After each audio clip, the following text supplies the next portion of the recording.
¿Qué tal chicos? ¿Cómo están? Muy buenas tardes. Bienvenidos a este nuevo ciclo académico 2021. Yo soy Julio Domínguez Vergara y voy a ser su docente del curso de Psicología Clínica. Esperamos que los aprendizajes dados en estos entornos virtuales sean fructíferos para cada uno de ustedes. Y bien, con todo ello vamos a iniciar la clase. Bien, soy psicólogo clínico, actualmente estoy laborando en el Ministerio de la Mujer y Poblaciones Vulnerables. Realizo actividades de atención y evaluación psicológica a personas que han sido víctimas de violencia familiar. Asimismo, realizo docencia universitaria en la Universidad Privada del Norte y también soy docente a tiempo parcial en la Universidad Tecnológica del Perú.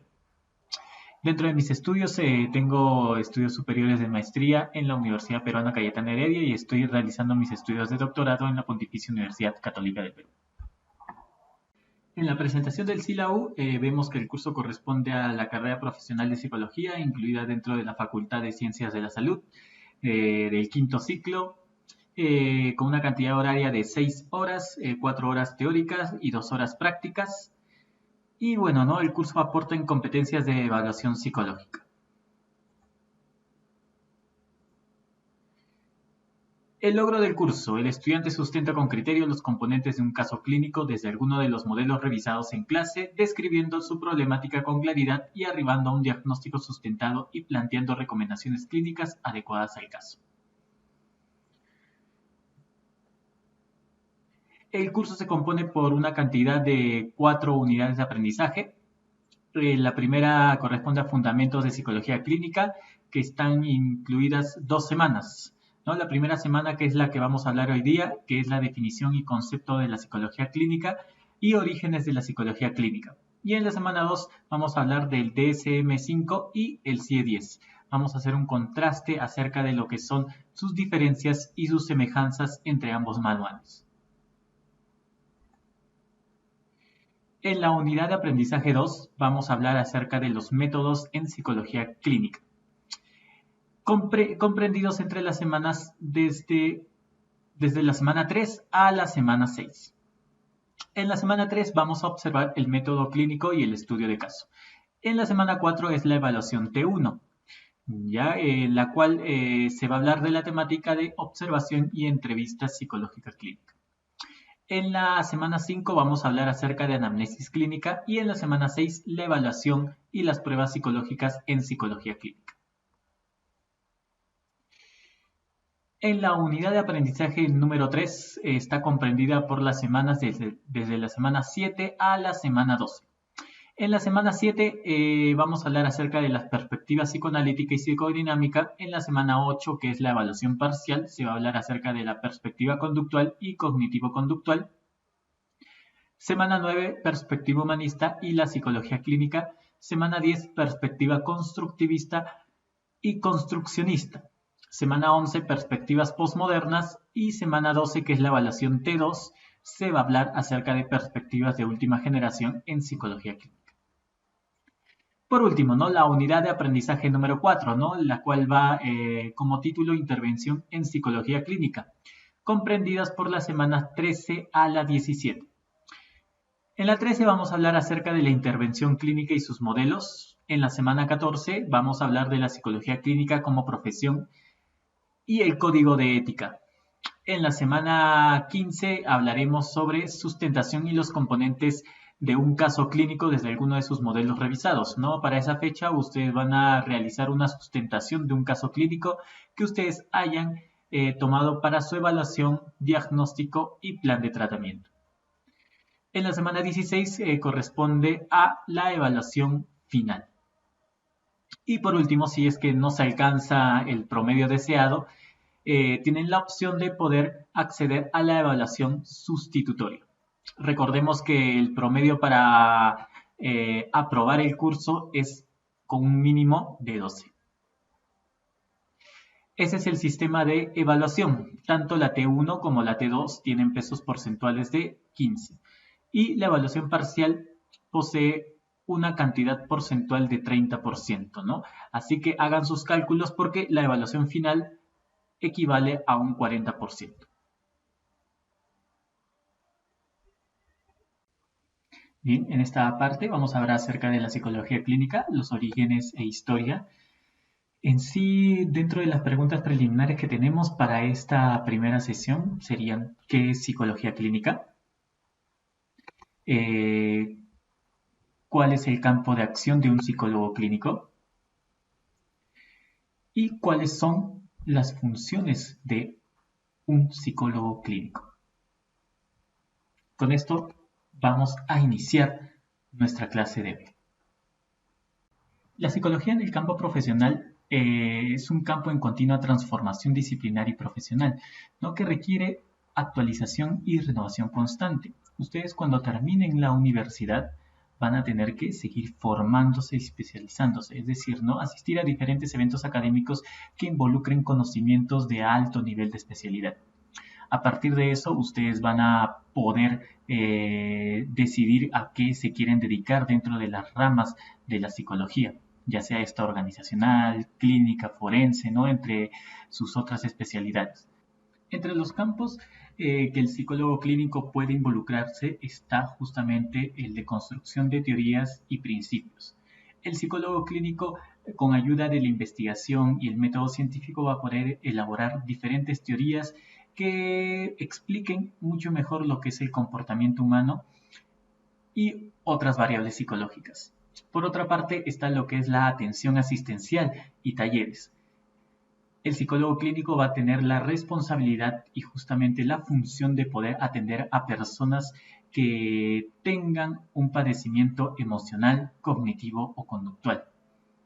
Asimismo, tendrá la responsabilidad y funcionalidad de poder realizar talleres preventivos y promocionales. Es decir, el psicólogo clínico va a poder difundir diferentes variables que sean de índole psicosocial y que se tienen que conocer para un mejor comportamiento social. Puede ser un taller de autoestima, puede ser un taller de repente de prevención contra las drogas, un taller de prevención contra el embarazo no deseado, un taller promocional de resiliencia, entre otras variables concernientes a la rama de la psicología. La prevención está ligado mucho también con lo que son la difusión de variables psicológicas, ¿no? En este caso, prevención de drogas, prevención de embarazo no deseado, prevención en sí de estrés laboral, ¿no? El psicólogo clínico se encarga mucho de realizar diferentes programas que puedan ayudar a prevenir variables psicológicas que puedan dificultar la vida cotidiana de una persona. Y por otra parte, la evaluación y la investigación. Si bien es cierto, el psicólogo clínico está capacitado para la utilidad de test psicológicos, también tiene que dar uso para lo que es la investigación. A partir de los diferentes diseños y modelos de investigación, puede justamente poder sacar a la luz lo que son diferentes resultados y hallazgos que puedan mejorar lo que es, que puedan explicar el comportamiento de una variable psicológica. Y por último, ¿no? Lo que es la intervención y tratamiento. El psicólogo clínico va a tener la capacidad para poder realizar diferentes formas de terapia a partir de diferentes enfoques. El psicólogo clínico elabora un plan de tratamiento a partir de un número específico de sesiones, tratando de generar un cambio, ya sea conductual, emocional o cognitivo, en la persona.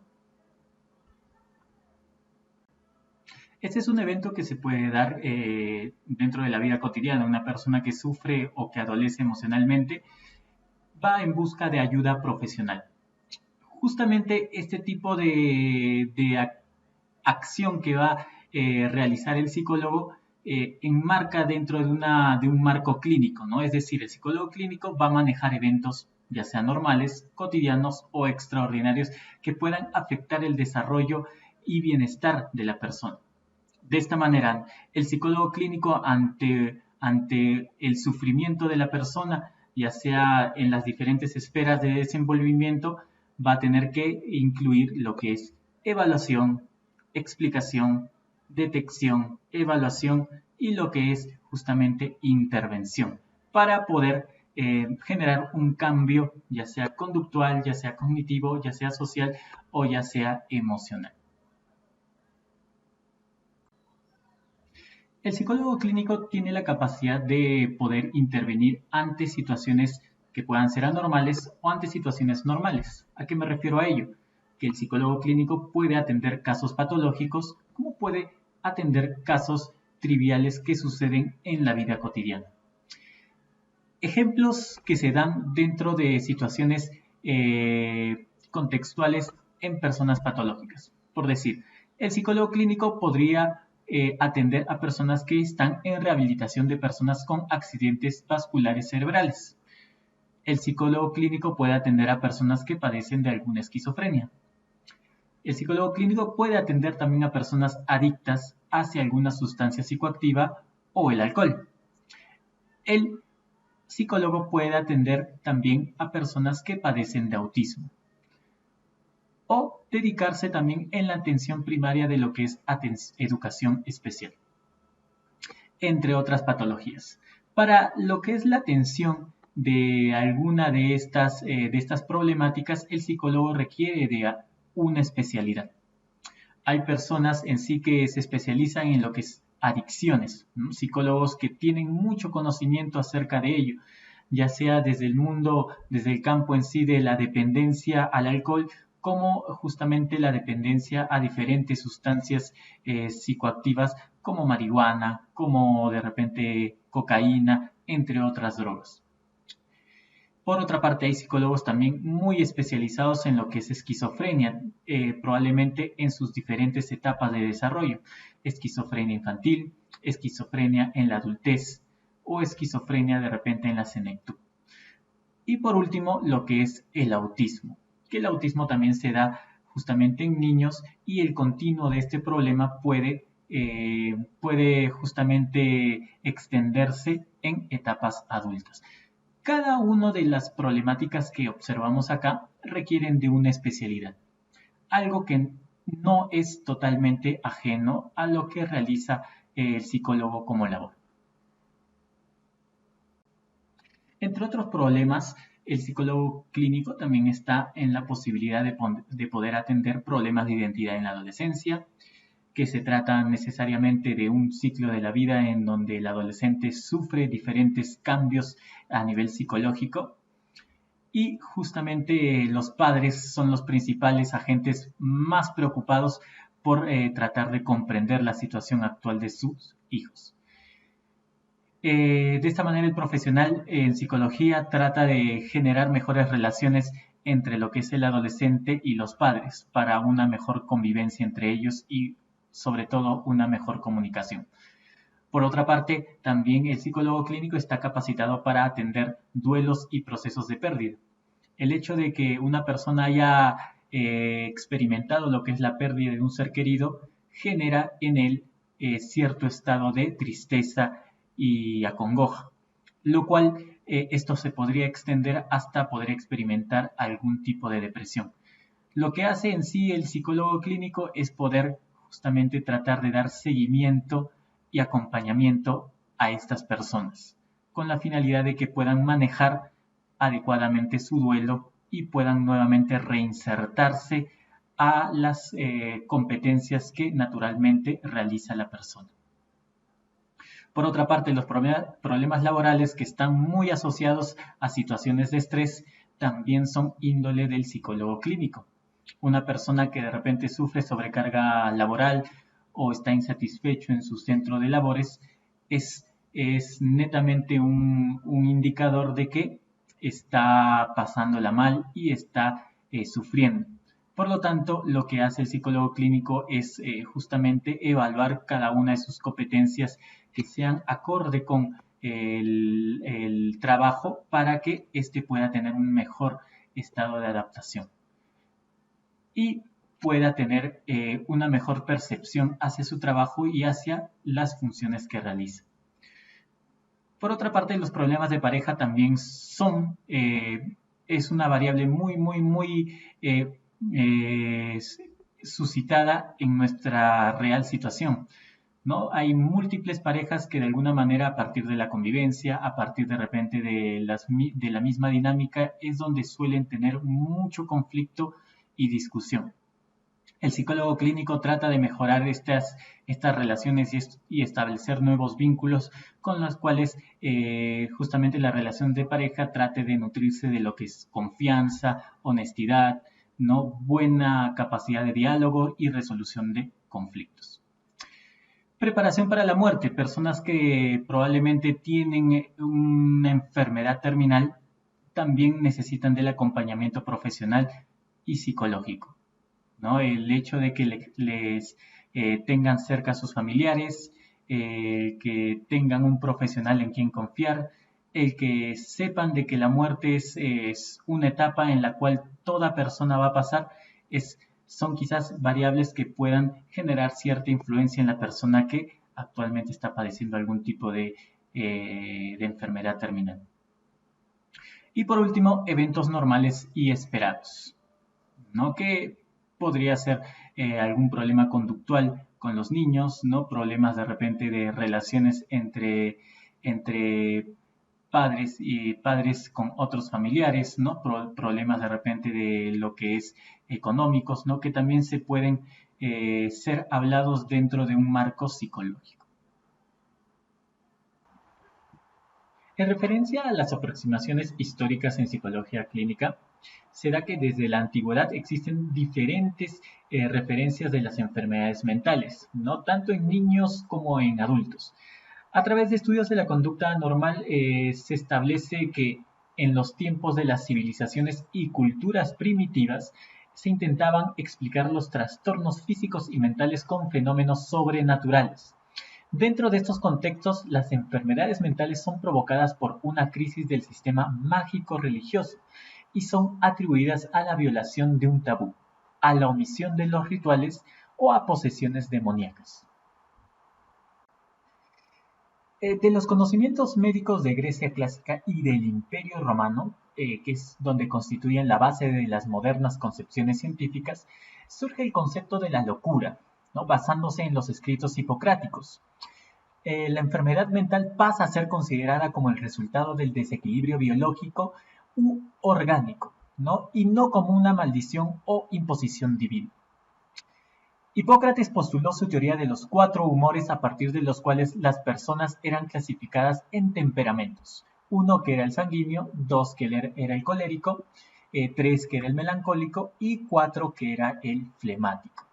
Se creía que estas sustancias humerales indicaban la orientación emocional predominante en la persona y que cuando se desequilibraban producían trastornos mentales.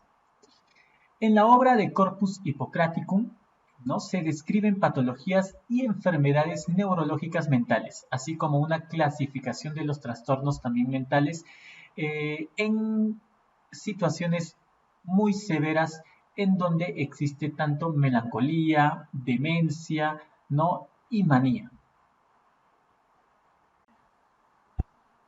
Bien, con la aparición del cristianismo vuelve la demonología y el pensamiento religioso, que reprime justamente lo que es la investigación científica. En el mundo cristiano de la Edad Media se afirmaba que los espíritus demoníacos eran responsables de los comportamientos anormales. La conducta desviada se veía como una perversa forma en sí de interacción, pues suponía una acción contra Dios. Esta provocaba necesariamente renuencia por otras personas que no padecían, y asimismo indicaban de que estaban poseídos por el demonio. Y se buscaba curaciones de carácter celestial en la lucha contra él. Como resultado de eso, los niños y adultos que mostraron alteraciones de conducta eran netamente rechazados y humillados e incluso encarcelados o quemados en la hoguera. Esta época, los árabes que tenían una actitud más humanista hacia los enfermos mentales crearon escuelas médicas y fundaron algunos asilos donde recibían también tratamiento. La situación de los niños en este periodo se caracterizaba por un trato impropio, considerándolos como adultos. No existía ningún reconocimiento sobre las capacidades cognitivas del niño, ni actividades específicas para favorecer lo que es el desarrollo normal. Los niños deficientes o con trastornos del comportamiento eran una carga para los papás, y muchos de ellos eran asesinados o eran tratados como endemoniados. Los niños sanos eran vendidos como mano de obra barata, ¿no? A edades muy tempranas, y el trato se les dispensaba en ocasiones, bueno, el trato que se les daba a ellos en ocasiones era brutal. El renacimiento científico está marcado por un cambio radical de mentalidad y un nuevo tipo de cultura, que es contrapuesta a lo que demarca el clérigo medieval, generando un nuevo prototipo de hombre culto, el humanista en el siglo XV y el literato en el siglo XVI, donde surgieron campos de estudio dentro de la medicina como la fisionomía y la morfología. Estas intentaron relacionarse y estudiar justamente las variables somáticas. El médico español Juan Huarte, ¿no? En su libro El examen del ingenio del hombre, propuso la teoría de que las variaciones de las capacidades intelectuales del hombre pueden atribuirse a las diferencias del temperamento, anticipándose a las modernas teorías de la psicología diferencial. En esta época, los progresos en el campo médico, sobre todo relacionados a los conocimientos anatómicos, fisiológicos y biológicos, despertaron el interés sobre los trastornos mentales, y en particular condujeron a la preocupación por su clasificación. En relación con ello se publicó en 1602 el Tratado General de Medicina Práctica Médica, del suizo Felix Platter, en el que aparece la primera clasificación de enfermedades mentales basada en una teoría de origen orgánico humoral. De esta manera, Felix Platter se interesó por los aspectos epidemiológicos por la debilidad mental, siendo el primero en señalar las clases hereditarias de una enfermedad mental y en proponer un tratamiento también pedagógico a estas personas que padecen de un trastorno o alteración. A finales del siglo XVIII se desarrollan ideas sobre la constitución, el carácter y el temperamento, apareciendo una orientación anatomoclínica, un movimiento principalmente representado por la medicina francesa. Su figura más representativa fue Jean Noll Hayek, con su interés por el análisis de las diferencias que caracterizan los temperamentos humanos. El campo profesional, la psicología clínica aparece formalmente en 1896 en la Penn University, cuando Leitner Whitner, justamente este personaje, quien es el padre de la psicología clínica moderna, utiliza el término psicología clínica para connotar sus esfuerzos realizados por personas con discapacidad intelectual. Whitmer concebía la psicología como una disciplina estrechamente vinculada a la investigación científica y sometida a prueba de utilidad y eficiencia en la práctica. Reisman, otro justamente personaje muy estudioso en esta época, indica que el papel terapéutico del psicólogo perfilado por Whitmer es muy similar al papel terapéutico conductual de hoy en día. Algunos mitos importantes en la historia de la psicología clínica pueden remontarse en los principios del siglo XX, ¿no? Por ejemplo, en el 15 de marzo de 1907 surgió el primer número llamado Psychological Clinic, ¿no? Una revista fundada por Whitmer, ¿no? En su estudio y tratamiento del retraso mental. Bien, entre los manuales estandarizados de clasificación de los trastornos psicopatológicos tenemos el CIE-10, el cual este primero significa la clasificación internacional de enfermedades y problemas relacionados con la salud. Dentro de este manual es de utilidad para uso médico, es decir, ¿no? En este manual se clasifican las enfermedades médicas, trastornos psicológicos, problemas psicosociales, entre otros. La codificación de este manual va desde la codificación A hasta la Z. Por otra parte, tenemos el DSM-5, ¿no? Que es el Manual de Diagnóstico y Estadístico de los Trastornos Mentales. La codificación que se utiliza acá es la F, que es justamente la codificación que se asocia a lo que son trastornos mentales.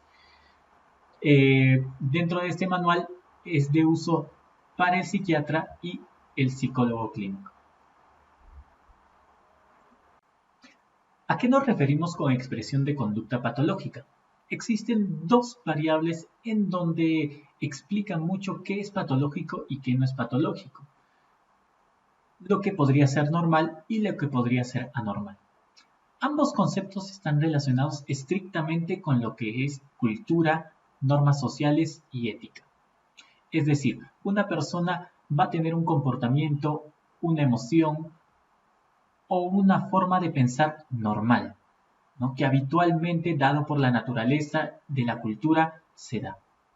Por otra parte, lo anormal necesariamente es justamente lo que infringe las normas sociales, los valores y la ética, y obviamente lo que practicamos como cultura. Poniéndolo como ejemplo, una conducta normal sería robar, ¿no? O una conducta normal sería mentir. Son conductas que de alguna manera no están toleradas por nuestra cultura y son juzgadas. Dentro del campo psicológico, de la psicología clínica, podríamos nosotros notar de que un pensamiento normal sería me quiero matar, ¿no? O deseo comer intensamente, ¿no? Son pensamientos que naturalmente se dan anormalmente, ¿no? Y obviamente pensamientos ajustados y adaptados a la sociedad son vistas como algo normal. De esta manera nosotros tenemos que hacer la diferencia como psicólogos clínicos para poder determinar en sí cuándo es un pensamiento normal o cuándo es un pensamiento anormal, cuándo es una conducta normal o cuándo es una conducta anormal. De esta manera nosotros vamos a identificar a partir de ello a una persona que pueda sufrir de alguna alteración patológica. Signos y síntomas. Síntoma es la referencia subjetiva que da un enfermo de la percepción que reconoce como anómala o causada por un estado patológico o una enfermedad. Como una persona dentro del marco psicológico asiste a consulta, va a explicar lo que padece a partir de su propio campo subjetivo. Es decir, me siento triste, me siento acongojada, me siento desesperado, me siento aislado. Justamente esta información que se da en el proceso de entrevista es muy útil para saber qué puede padecer en realidad esa persona.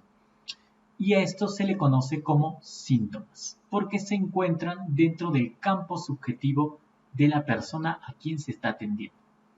Por otra parte, signos son las manifestaciones objetivas clínicamente fiables y observadas a partir de una exploración psicológica. El psicólogo clínico, una vez que recoge los datos y la información de la persona a quien está atendiendo, va a tener que someterla justamente a evaluación y exploración. Es decir, va a evaluar la información a partir del método científico y va a tener justamente un criterio más consistente.